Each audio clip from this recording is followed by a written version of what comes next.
पठार का धीरज, ऊंचे नीचे टीले, खंडहर, मटमैली भूरी हरियाली, धुंधले छोटे झोंप, अंधेरी कोहें, बिखरे हुए पत्थर, कुछ गोल, कुछ चपटे, कुछ उभरे, चुभन से तीखे।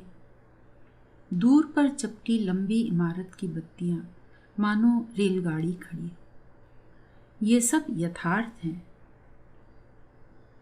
किस पठार का धीरज भरा फैलाव, दुराव भरा सन्नाटा, झनझनाती तेज हवा, चपटे पत्थरों पर मीने के से हरे चिट्टे ललौहे काही के तारा फूल, उड़ते उड़ते बेभरोस बादल, तीतरों की चौंकी सी पुकार, तित्तिरी तत्तु, दूर पर गीदड़ का रोने और भूखने के बीच का सा सुर। ये भी यथार्थ है, लेकिन यथार्थता के स्तर हैं। स्थूल वास्तव, फिर सूक्ष्म वास्तव, जिसमें हमारे भाव का भी आरोप है। फिर क्या और भी कोटियां नहीं हैं, जिनमें भाव ही प्रधान हो, जिनमें तथ्य वही पहचाना जाए जहां वह व्यक्ति जीवन के प्रसार में गहरी लीकें काट गया हो। नहीं तो और पहचानने का कोई उपाय ना हो, क्योंकि जीवन व्यक्ति जीवन के क्षण का स्पंदन इतना तीव्र हो कि सब कुछ उसी से गूंज रहा हो, दूसरी कोई ध्वनि न सुनी जा सके। उन चट्टानों और खंडहरों से भरे पठार की खुली, फैली, लचीली, प्रवहमान व्यापकता से अभिभूत किशोर अगर सहसा सुनता है कि तीतर की बोली तत्तित्तिरी ना होकर कुछ और है, क्या है, वह ठीक ठीक सुन लेता है। और उस रेलगाड़ी नुमा इमारत की बत्तियां टिमटिमाकर उसे कुछ बहुत ज़रूरी संदेश कह रही हैं, जो उसे चांद निकलने से पहले सुन लेना है। क्योंकि फीके होते हुए दिग्बिंदु से अगर चांद उभर आया और खंडहर की अधूरी मेहराब पर उसकी जुन्हाई पड़ गई, तो न जाने उनकी कौन सी पोल खुल जाएगी। अगर वह यह सब सुनता है, तो क्या उसका सुनना धोखा ही है? क्या वह भी वास्तविकता का नया स्तर नहीं है? और क्या हमेशा ही हमारा जीवन एकाधिक स्तर पर नहीं चलता? हमारा अधिक तीव्रता के साथ जीना क्या एक ही स्तर पर अधिक गति या विस्तार की अपेक्षा अधिक या नए स्तरों का हठात जागा हुआ बोध ही नहीं? तीव्र जीवन के क्षण, नई दृष्टि, नए बोध के क्षण। पठार का धीरज, ऊंचे नीचे टीले, खंडहर, मटमैली भूरी हरियाली, धुंधले छोटे झोंप, अंधेरी कोहें, बिखरे हुए पत्थर, कुछ गोल, कुछ चपटे, कुछ उभरे, चुभन से तीखे। दूर पर चपटी लंबी इमारत की बत्तियां, मानो रेलगाड़ी खड़ी। ये सब यथार्थ हैं। किस पठार का धीरज भरा फैलाव, दुराव भरा सन्नाटा, झनझनाती तेज हवा, चपटे पत्थरों पर मीने के से हरे चिट्टे ललौहे काही के तारा फूल, उड़ते उड़ते बेभरोस बादल, तीतरों की चौंकी सी पुकार, तित्तिरी तत्तु, दूर पर गीदड़ का रोने और भूखने के बीच का सा सुर। ये भी यथार्थ है, लेकिन यथार्थता के स्तर हैं। स्थूल वास्तव, फिर सूक्ष्म वास्तव, जिसमें हमारे भाव का भी आरोप है। फिर क्या और भी कोटियां नहीं हैं, जिनमें भाव ही प्रधान हो, जिनमें तथ्य वही पहचाना जाए जहां वह व्यक्ति जीवन के प्रसार में गहरी लीकें काट गया हो। नहीं तो और पहचानने का कोई उपाय ना हो, क्योंकि जीवन व्यक्ति जीवन के क्षण का स्पंदन इतना तीव्र हो कि सब कुछ उसी से गूंज रहा हो, दूसरी कोई ध्वनि न सुनी जा सके। उन चट्टानों और खंडहरों से भरे पठार की खुली, फैली, लचीली, प्रवहमान व्यापकता से अभिभूत किशोर अगर सहसा सुनता है कि तीतर की बोली तत्ती तिरी ना होकर कुछ और है, क्या है, वह ठीक ठीक सुन लेता है। और उस रेलगाड़ी नुमा इमारत की बत्तियां टिमटिमाकर उसे कुछ बहुत ज़रूरी संदेश कह रही हैं, जो उसे चांद निकलने से पहले सुन लेना है। क्योंकि फीके होते हुए दिग्बिंदु से अगर चांद उभर आया और खंडहर की अधूरी मेहराब पर उसकी जुन्हाई पड़ गई, तो न जाने उनकी कौन सी पोल खुल जाएगी। अगर वह यह सब सुनता है तो क्या उसका सुनना धोखा ही है? क्या वह भी वास्तविकता का नया स्तर नहीं है? और क्या हमेशा ही हमारा जीवन एकाधिक स्तर पर नहीं चलता? हमारा अधिक तीव्रता के साथ जीना क्या एक ही स्तर पर अधिक गति या विस्तार की अपेक्षा अधिक या नए स्तरों का हठात जागा हुआ बोध ही नहीं? तीव्र जीवन के क्षण नई दृष्टि, नए बोध के क्षण, अनेक स्तरों पर जीवन के स्पंदन। मेरी शिक्षा यही है। दोनों किनारे की ओर बढ़ रहे थे। कुंवर ने लपक कर सीढ़ी को जा पकड़ा और बाहर निकलकर उस पर जा बैठा। हेमा भी निकलकर पास खड़ी हो गई। शरीर से चिपकते गीले कपड़ों के कारण वह और भी पुतली सी दिख रही थी। गोरोचरण का रंग और चमक आया था। दोनों देर तक चुप रहे। फिर कुंवर ने कहा, तो यह क्या विदा है? हेमा ने अचकचा कर कहा, नहीं नहीं। सुनो हेमा, राजकुमारी, तुम अभी मेरे साथ चलो। हाथी पर सवार होकर यहाँ से निकलेंगे, फिर घोड़े लेकर। कहाँ? हाथ में वल्गा, पार्श्व में हेमा राजकुमारी, तो सारा देश खुला पड़ा है। उधर कामरूप मणिपुर तक, उधर विंध्या के पार कन्याकुमारी तक, नहीं तो उत्तराखंड के पहाड़ों, और यहाँ पीछे विग्रह और मारकाट और लोहे की सांकलों में बंधे हुए बंदी। और प्यार पीछे नहीं देखता है माँ, उसकी दृष्टि आगे रहती है। मैं देखता हूँ वह सुंदर भविष्य जिसमें हम दोनों। मैं भी देखती हूँ कुंवर, मगर वह भविष्य वर्तमान से कटकर नहीं, उसी का फूल है।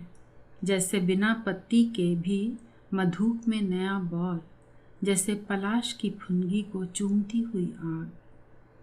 नहीं राजकुमारी, मैं संपूर्ण जलना चाहता हूँ, धू धू करके धधर घुटना, बेबस पागल, जैसे चैत्र में पलाश का समूचा वन। कुंवर, कहो तुम मेरे साथ चलोगे अभी? राजकुमारी चुप रही। फिर उसने धीरे धीरे कहा, सगाई तो हुई है, क्योंकि नई संधि भी हुई है। विवाह की तो अभी कोई बात नहीं है, क्योंकि विवाह के बाद शायद संधि में वह बल नहीं रहेगा। मैं उधर की जो हो जाऊंगी। इस प्रकार मैं देश की शांति की धरोहर हूँ। इधर की कुमारी, उधर की वाग्दत्ता। मैं कैसे भाग जाऊं? तो क्या कहती हो? कुछ नहीं कहती कुंवर, मैं रोज यहाँ आती हूँ, आती रहूंगी। तुम भी आते हो? यह कुंड हमारा अपना राज्य है। नहीं, राज्य नहीं, हमारा घर है, जहाँ हम अपनी इच्छा के स्वामी हैं, धरती के दास नहीं। यहीं हम रहते रहेंगे, चांदनी और तारों भरा अंधकार हमें घेरे रहेगा। कुंवर, क्या तुम मुझे ऐसे ही नहीं प्यार कर सकते? और भविष्य, वह किसी का जाना नहीं है, और उतावली करके उसको नष्ट करना। धीरज, धीरज हेमा। मैं तुम्हें चांदनी की तरह नहीं चाहता जो आवे और चली जावे। मैं तुम्हें अपनी छाया की तरह चाहता हूँ, हर समय मेरे साथ। जब भी चांदनी निकले तभी उभर कर मुझे घेर लेने वाली। और जब चांदनी ना हो तब क्या अंधकार मुझे लील लेगा? मैं खो जाऊंगी। राजकुमारी का शरीर सिहर उठा। तब तुम मुझी में बसी रहोगी राजकुमारी। दूर कहीं पर चौंक कर तीतर पुकार उठे, पहले एक, फिर दूसरी ओर से और एक।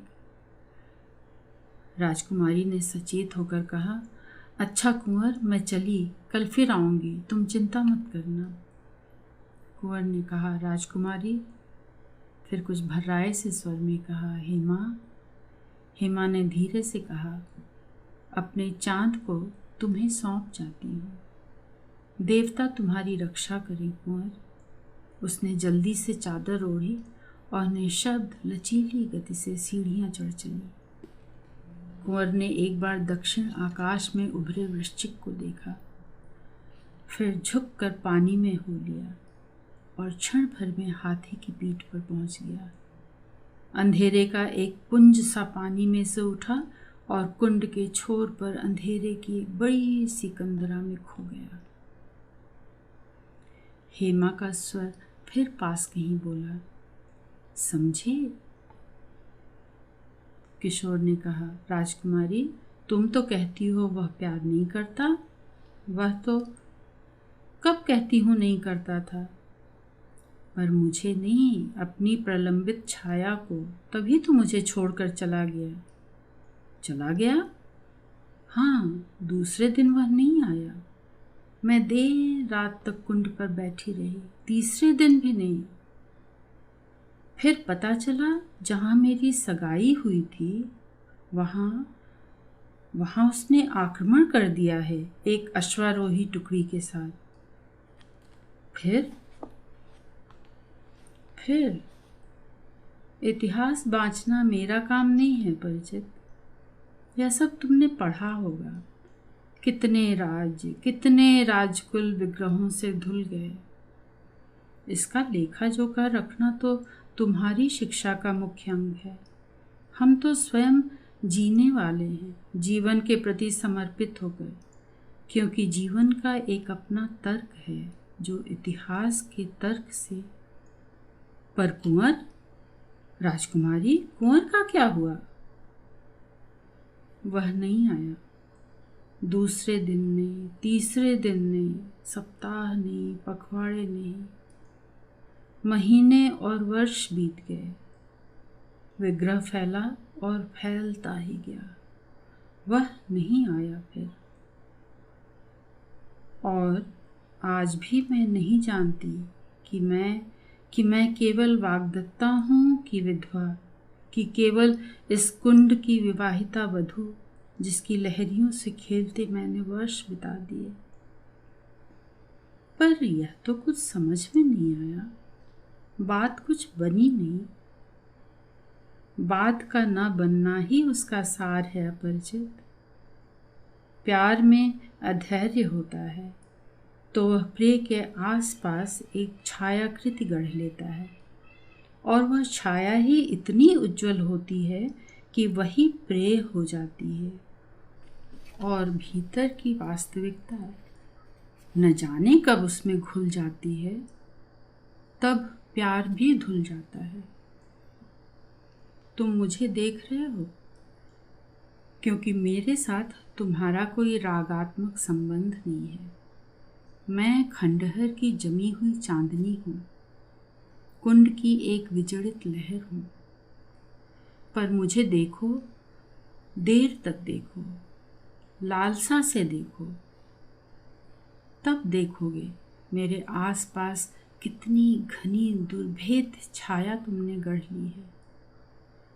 क्यों भद्रे, तुम क्या कहती हो? प्रमिला इस संबोधन से अचकचा गई। उसने तनिक सा किशोर की ओर हटते हुए कहा, मैं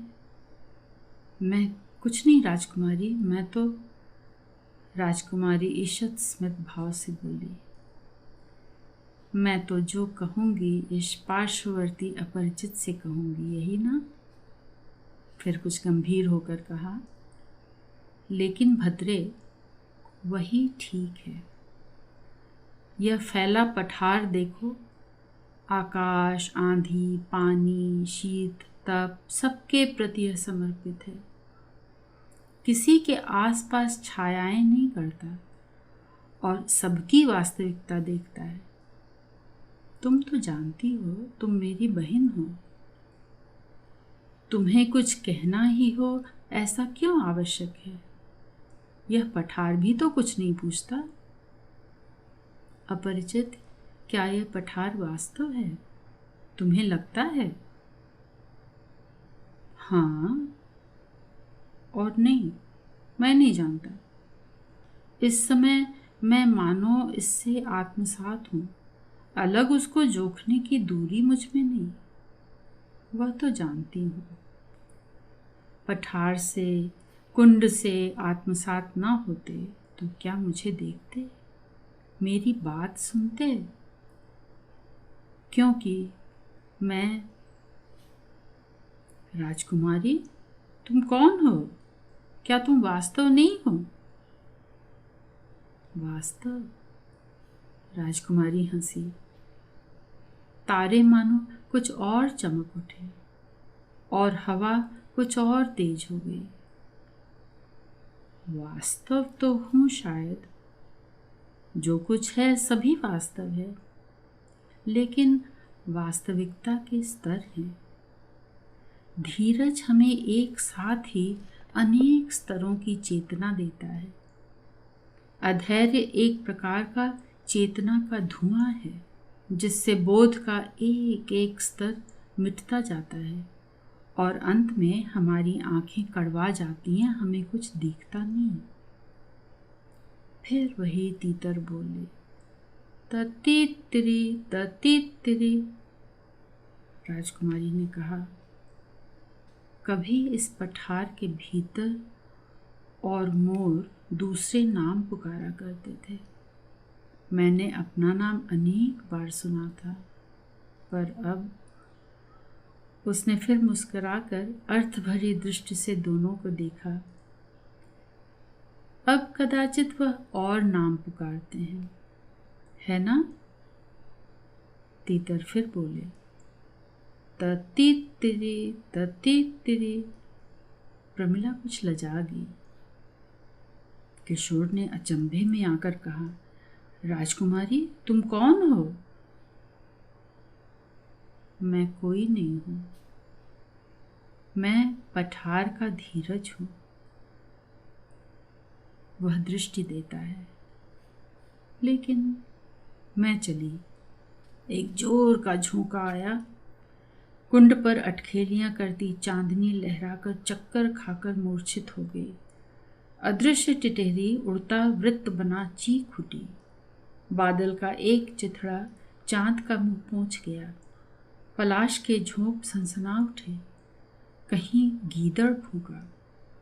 प्रमिला किशोर के और निकट सरक आई और उसे मग्न सा देखकर बड़े हल्के स्पर्श से उसे छूकर स्वयं ठिठक गई। किशोर ने अचकचाए निशब्द स्वर से मानो कहा, कौन? कहाँ? और फिर सचेत होकर चारों ओर आंखें दौड़ाई। कहीं कोई नहीं था, केवल पठार का सन्नाटा। तीतर एक साथ जोर से पुकार उठे, ततीतिरी ततीतिरी। किशोर और प्रमिला की आंखें मिली, स्थिर होकर मिली और मिली रह गई। नहीं, यह बिल्कुल आवश्यक नहीं है कि तीतर किसी का भी नाम पुकारे। पठार की अपनी एक वास्तविकता है, उनकी अपनी एक वास्तविकता है। दोनों समानांतर हैं, सहजीवी हैं, संयुक्त हैं। यह बिल्कुल आवश्यक नहीं है कि वास्तविकता के अलग अलग स्तर कहीं भी एक दूसरे को काटें। जो बोध हो स्वयं ही हो। चेतना स्वतः उभर कर फैल कर जिस स्तर को भी छुआवे। चेतना स्वच्छंद रहे, क्योंकि धीरज उनमें है, उनमें रहेगा। किशोर ने हाथ बढ़ाकर प्रमीला के दोनों शीतल हाथ थाम लिए। तीतर फिर बोला, तत्ती तेरे। आंखों में बड़ी हल्की मुस्कान लिए दोनों ने एक दूसरे को सिर से पैर तक देखा और स्थिर धीरज भरे विश्वास से जान लिया कि छाया किसी के आसपास नहीं है। दोनों वास्तव में आमने सामने हैं। तब चांद गोरोचन के बहुत बड़े टीके सा बड़ा हो आया।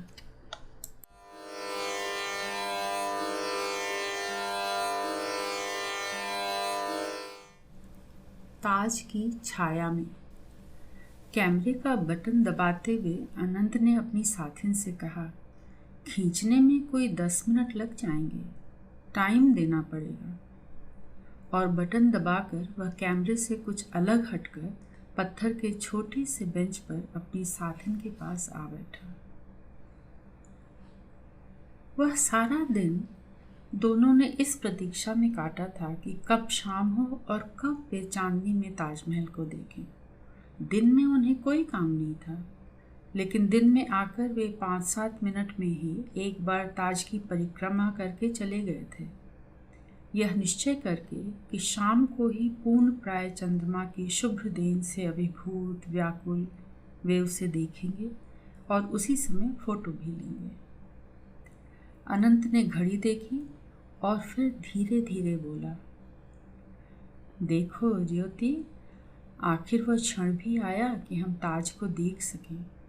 तुम्हें याद है, तुम कहती थी कभी मैं तीर्थ करने निकलूंगी तो पहले यह तीर्थ करूंगी। देखो। ज्योति ने उत्तर नहीं दिया, मानो उसके आदेश को मानते हुए अपलक दृष्टि से सामने देखती रही। सांझ के रंग बुझ चुके थे, संधि बेला नहीं थी, निरी रात थी, अकेली और अतिशय रात। और अनंत की आंखों के सामने, ज्योति की आंखों के सामने सारे वृक्षों की सम्मिश्रणहीन श्यामता के ऊपर एकाएक ही प्रकट हो जाती थी रोजे की दूषणहीन शुभ्रता। बैठे बैठे अनंत का यह मन भागने लगा। उसे लगा कि संसार भर का अंधेरा पूंजीभूत होकर वहां एकत्र हो गया है, मानो ताज का गौरव बढ़ाने के लिए, और उसके ऊपर विश्व भर की चांदनी भी साकार होकर अस्थूल पैरों से दबे पांव आकर अनजाने में स्थापित हो गई है। और चांदनी भी ऐसी जो मानो अपने आप में नहा कर निखर आती है, अतिशय चंद्रिकामय हो गई है। क्यों है इतना निष्कलंक सौंदर्य पृथ्वी पर? क्यों किसी का इतना सामर्थ्य हुआ कि वह अकेला ही इतने साधन इकट्ठे कर सके, इस अनुपम विराट स्मारक को उसकी सृष्टि कर सके? सौंदर्य का पूरा अनुभव करने के लिए क्या निर्वेद अवस्था जरूरी है? क्या जरूरी नहीं है? सौंदर्य वह है जिसकी अनुभूति में हम ऐहिक सुख दुख से परे निकल जावें, यानी भावानुभूति से परे चले जावें। पर सौंदर्य की अनुभूति तो स्वयं एक भाव ही है। उसे एक कहानी याद आई, जाने कब उसने पढ़ी थी। अब ताजमहल को देखकर मन के किसी गहरे तन से उफन कर ऊपर आ गई। ऐसी ही एक स्मारक की कहानी थी जो किसी सम्राट ने अपनी प्रेयसी के लिए बनवाया था। जब साम्राज्ञी मर गई तब सम्राट ने देश भर के कलाकार एकत्र करके हुक्म दिया, मेरी प्रियतमा की स्मृति में एक ऐसी इमारत खड़ी करो जैसी न कभी देखी गई हो न कभी देखी जाए। चंद्रिका लजा जाए, तारे रो पड़े, ऐसा हो उसका सौंदर्य। और मेरी सारी प्रजा, मेरा कुल राजकोष इस विराट उद्देश्य के लिए अर्पित है। नहीं, मैं स्वयं भी इसी यज्ञ में आहुति दूंगा। मैं आज से अपने महल के तहखाने में अंधकार में पड़ा रहूंगा और मेरी आंखें तब तक कुछ नहीं देखेंगी जब तक वह स्मारक तैयार न हो जाए, जो वैसा ही अद्वितीय सुंदर हो जैसी कि मेरी प्रियतमा थी। सम्राट चले गए और राष्ट्र भर की शक्तियां उस 3 हाथ लंबे और हाथ भर चौड़े क्षारपुंज के आसपास केंद्रित होने लगी और स्मारक धीरे धीरे खड़ा होने लगा। दिन बीते, महीने बीते, वर्ष बीते, 10 वर्ष बीत गए। एक दिन कलाकारों ने जाकर सूचना दी, सम्राट बाहर पधारे, भवन तैयार हो गया है। सम्राट आए। अंधकार में रहते उनके केश पीले पड़ गए थे, त्वचा मानो झुर गई थी और आंखों की ज्योति चली गई थी। सम्राट ने भवन देखा। सचमुच उनकी साधना, उनके प्रतिपालित समूचे राष्ट्र की साधना सफल हो गई थी। दिवंगता साम्राज्ञी की तरह अद्वितीय सुंदर था वह भवन। सम्राट को रोमांच हुआ, हाथ पैर भावातिरेक से कांपने लगे, पर एक उन्मत्त आवेश में वह आगे बढ़े। भवन के भीतर, जहाँ काले प्रस्तर के निर्मम निस्पंद आलिंगन में साम्राज्ञी का निस्पंद शरीर बंधा हुआ था। आह सुंदरता! कहते कहते सम्राट की दृष्टि उस काले पत्थर की समाधि पर पड़ी और उनकी जबान रुक गई। वह तल्लीनावस्था टूट गई। उन्होंने क्रुद्ध आज्ञा के स्वर में कहा, इस कुरूप चीज को यहां से उठवा दो, भवन का सौंदर्य बिगाड़ रही है। इतनी ही कहानी थी, बिल्कुल छोटी, मामूली, लेकिन मानव हृदय का कितना गहरा ज्ञान है इसमें। मानवीय प्यार की कितनी वज्र कठोर परिभाषा। यह सच है, लेकिन क्या सचमुच यही मात्र सच है? इतना ही है प्रेम का अमृत? फूल तो झड़ जाएंगे और जिनके बाद रह जाएंगे कांटे और उनमें सनसनाता हुआ अंधर। फूल फूल हैं, खिलकर झड़ जाएंगे रातों रात। कल कांटों में सन्नाटा रोएगा झंझावात। पर कांटे क्यों? न सही प्रेम अमर, पर उसके शव पर जो स्मारक खड़े होने हैं उसका सौंदर्य तो अमर हो सकता है। मिस्र के पिरामिड की तरह अचल, परिवर्तनहीन, अमर। पिरामिड भी क्या ऐसे ही बने थे? उसे एक और कहानी याद आई। पहले किसी कठोर और मानव हृदय के विश्लेषण नहीं,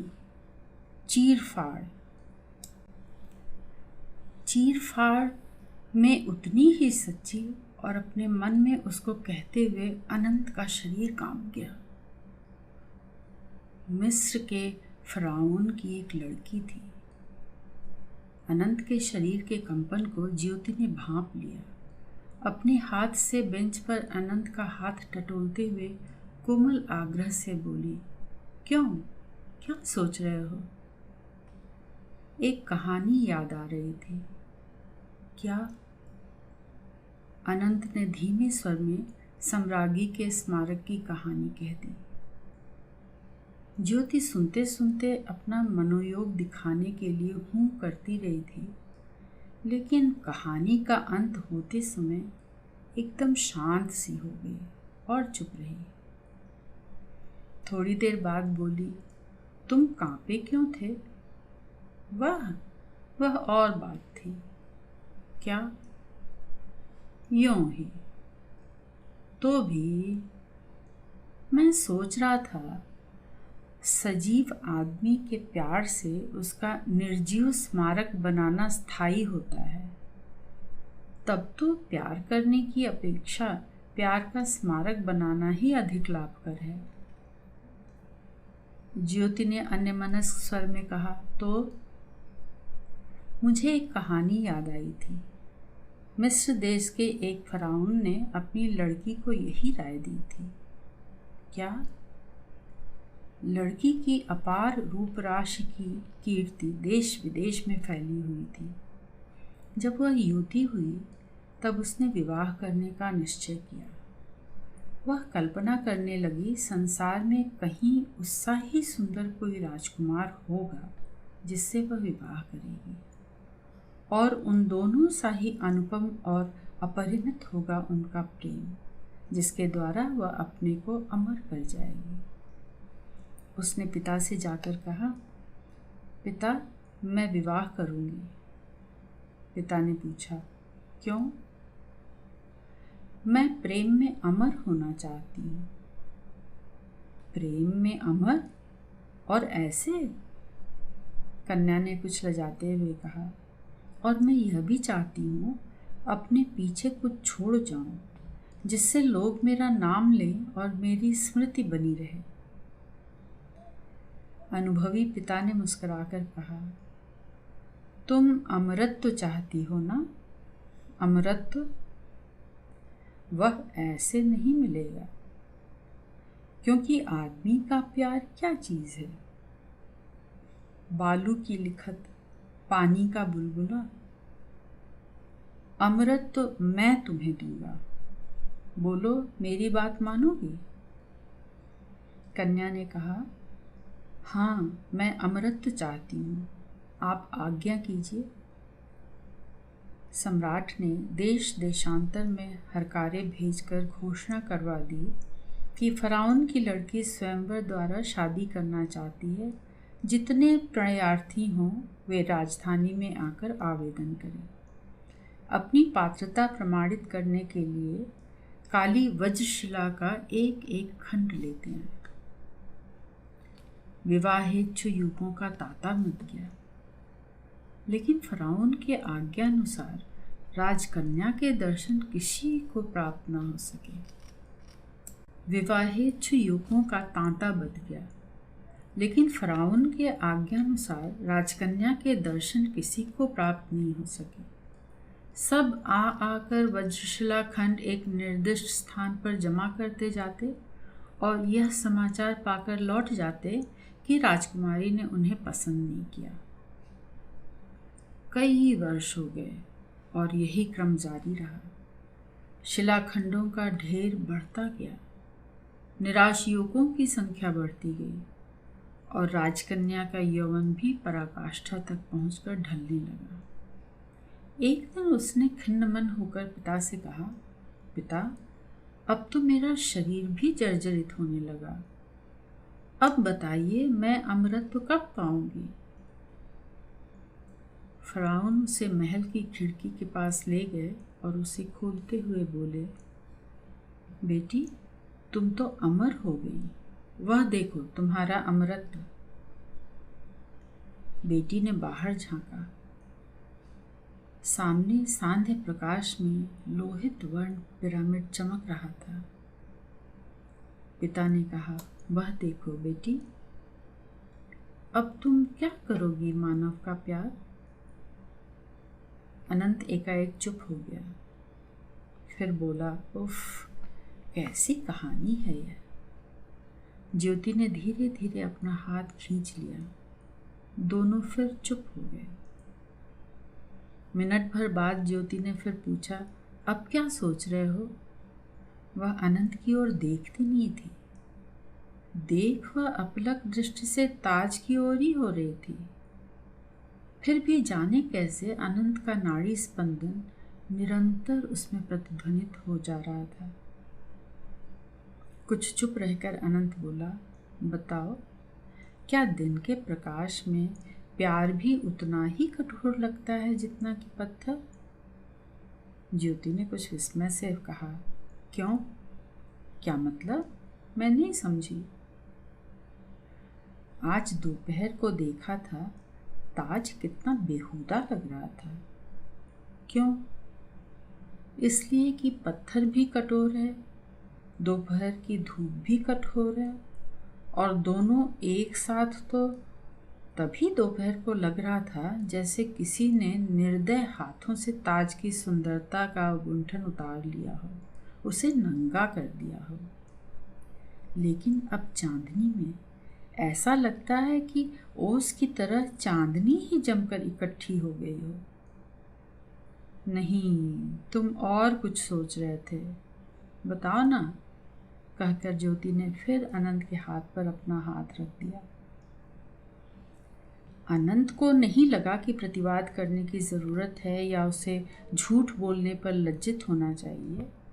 उसका अपने मन की बात न कहकर और बात कहना और ज्योति का इस बात को फौरन ताड़ जाना उसको बिल्कुल ठीक और स्वाभाविक लगे। वह फौरन ही कहने लगा, हाँ, दोपहर को ताज की परिक्रमा करते समय मैंने किसी को कहते सुना था कि एक बार विलायत से एक मेम वहाँ आई थी और ताज को देखकर कहती थी, अगर कोई मुझे लिखकर दे दे कि मुझे यहीं दफनाया जाएगा तो मैं अभी यहीं मर जाऊं। इतनी प्रभावित हुई थी वह इसके सम्मोहन सौंदर्य से। मैं यही सोच रहा था, कैसी भावना है यह? क्या इसका मूल्य जीवन से अधिक है? ज्योति ने अनंत का हाथ झटक दिया। वह चौंक कर बोला, क्यों? क्या हुआ? 2 बार झूठ बोलोगे? बताओ, क्या सोच रहे थे? सच तो बता रहा हूँ। भला मैं नहीं जानती, झूठे कहीं के। अच्छा, तुम कैसे जानती हो? ज्योति क्या बताए कि कैसे जानती है। जैसे वह जानती है, वह बताने की बात नहीं, न उसे कहना आता है। एक बीज होता है, जब अंकुर फूटता है तब बीज के 2 आधे हो जाते हैं। तो अंकुर किसका अधिक होता है? कौन उसका अधिक अपना होता है? और अंकुर की अत्यंत सुकुमार जड़ों में जब रस खिंचता है, तब वे बीजांश कैसे जान लेते हैं कि जीवन का प्रवाह जारी है? ज्योति जानती है कि अनंत कुछ कहना चाहता है जो उससे कहते नहीं बन रहा।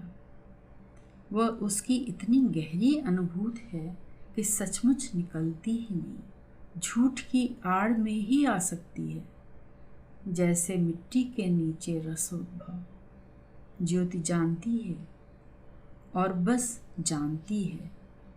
कैसे कहे? कैसे? ज्योति ने कहा, नहीं, तुम बताओ मुझे, मेरे शिशु स्नेह। जाने क्यों इस संबोधन का आग्रह अनंत नहीं टाल सकता। वह कुछ सरक कर ज्योति से कुछ विमुख होकर ताज की ओर देखते हुए ही कहने लगा, मैं सोच रहा था यदि तुम इस समय साथ न होती तो मैं यहीं सिर पटक कर समाप्त हो जाता, यहाँ दफनाए जाने के मोह के बिना भी। वैसी गारंटी मुझे लगता है अपने आत्मदान का अपमान करना है। मैं साथ न होती तब, यह कैसी बात? ज्योति ने कुछ संभ्रांत स्वर में कहा। अनंत चुप। फिर कुछ और भी विमुख होकर कुछ लज्जित से और बहुत धीमे स्वर में वह बोला, इसलिए कि तुम साथ हो, तब मेरा अपना अलग व्यक्तित्व इतना नहीं है कि मैं उसे लुटा सकूं, इस ताज पर भी लुटा सकूं। उस समय अधिक लोग वहां नहीं थे, लेकिन ज्योति को लगा, क्यों उनके अतिरिक्त एक भी व्यक्ति वहां है? कोई ना होता तब? पर उस समय उसने केवल अनंत का हाथ दबा दिया था। अनंत का मन फिर भटकने लगा। 3 शब्द उसके मन में घूम घूम कर आने लगे, मृत्यु, प्रेम, अमरत्व। और धीरे धीरे मानो चोरी से एक शब्द और साथ आकर मिल गया, निर्धनता। लेकिन निर्धनता क्यों? क्या प्रेम को अमर बनाने के लिए धन की ही आवश्यकता है? यदि है तो क्या है वह प्रेम? कवि भी तो हुए हैं जिन्होंने अमरता प्राप्त की है। क्या धन संपत्ति के जोर से? प्रेम के उन अमर गायकों में ऐसे भी तो थे जिनको पेट पर भोजन नहीं मिलता था। पेट भर भोजन, हृदय भर प्यार, ये अलग अलग चीजें हैं। अनंत धीरे धीरे तर्कना के क्षेत्र से परे जाने लगा, भाव की नदी में बहने लगा। और वैसे ही धीरे धीरे उसके प्रश्न, उसके संदेह, उसकी आशंकाएं मिटने लगी और उस पर छाने लगा अतिशय आत्मदान का आनंदमय उन्माद। वह कवि हो गया। कविता उसमें से फूट पड़ने लगी। उसने जाना नहीं, अनुभव किया कि उसका और ज्योति का प्यार इसी में अमर है कि उन दोनों ने इस विराट सौंदर्य को, प्रेम के इस अमर स्मारक को साथ देखा है। और बिना चाहे उसके मन में प्रेरणा उठी, वह इस भावना को कविता में कह डाले, किसी तरह प्रकट कर दे। इतना विवशकर था उसका दबाव। पर वह कविता जी रहा है तो कविता वह कह भी सकेगा ऐसा तो नहीं है। वह कहना चाहता था, मैं अनंत नाम का एक क्षुद्र साधनहीन व्यक्ति हूँ। कला मुझ में नहीं है, रस मुझ में नहीं है, आत्माभिव्यंजना का कोई साधन भी मेरे पास नहीं है। न मैं किसी साधन का उपयोग करना जानता हूँ, क्योंकि मैं अनंत नाम का एक क्षुद्र व्यक्ति मात्र हूँ। पर क्या यही मेरे लिए गौरव की बात नहीं है कि मैं कला में अपने को खो सकता हूँ, दूसरों के प्रेम में, दूसरों की साधना में निमग्न हो सकता हूँ? मेरे लिए और हाँ ज्योति, तुम्हारे लिए भी गौरव की बात, क्योंकि ज्योति इस विराट रचना के आगे प्रेम के इस दिव्य स्मारक की छाया में कंधे से कंधा मिलाए और अंगुलियां उलझाए बैठे हुए हमें भी अमरता प्राप्त हुई है। हमें जो निर्धन हैं, साधनहीन हैं, किंतु जो फिर भी दानी हैं, क्योंकि उनके पास साधन है। सामने हमारे सौंदर्य है जिसमें हम तन्मय हैं। तब हम भी सौंदर्य के सृष्टा हैं, अमर हैं। यह सब वह कहना चाहता था पर कह नहीं पाया। एक पंक्ति उसके मन में आई, प्रिय यही है अचिर अमरता का क्षण।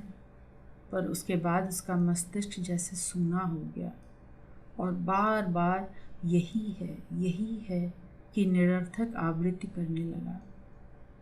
उसने जेब से कागज पेंसिल निकाली, यह पंक्ति उस पर लिखी, शायद इस आशा में कि उससे मन कुछ आगे चले, पर नहीं। यही है। ज्योति ने पूछा, क्या लिख रहे हो? अनंत ने कागज फाड़कर फेंक दिया और बोला, कुछ नहीं। इतना यथार्थ था कि कविता में नहीं आता। क्या? कि ताज के इस सौंदर्य को एक साथ अनुभव करने में ही हम अमर हो गए हैं। ज्योति ने अपना सिर कोमलता के आज स्पर्श से अनंत के कंधे पर रख दिया। उसके सूखे बालों की एक लट अनंत के होठों के कोनों को छू गई।